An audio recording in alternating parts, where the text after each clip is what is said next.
Welcome to Craftify AI tutorials. In this tutorial, I'm going to show you how easy it is to set up your contact types.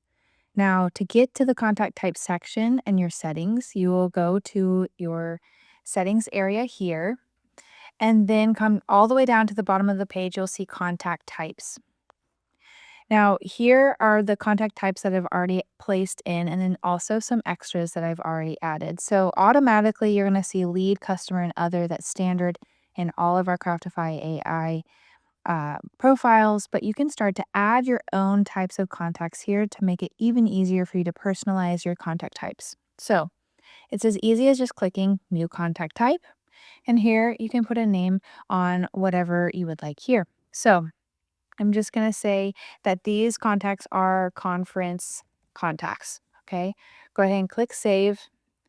It's really simple. We've already got that placed. So now let's go see it in action. If you come over to your contact section and you click on one of your contacts that you need to update, so we'll just click into Emily Clark here. And you'll see the contact type. She's set under vendors right now, but I can go ahead and edit that really easily and change her over to conference.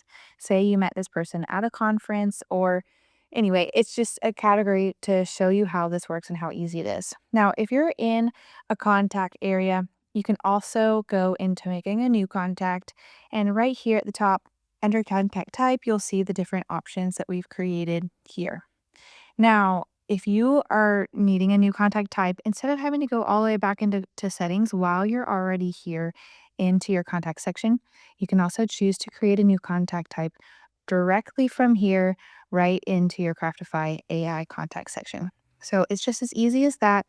We hope this has been a helpful and easy tutorial. Please leave your comments or questions in the comment section, and we'll get back to you. Thank you.